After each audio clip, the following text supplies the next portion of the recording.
சிறு பொண்ணும் இல்லையே பணம் காசினே இந்த பாசம் இல்லையே அன்பான மகள் வந்தார் அம்பானி நானாகிறேன்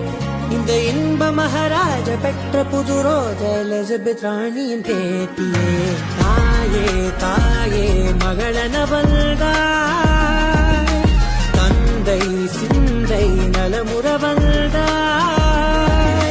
நீயே அன்பான மகள் வந்தாய் அம்பானி நானாகிறேன்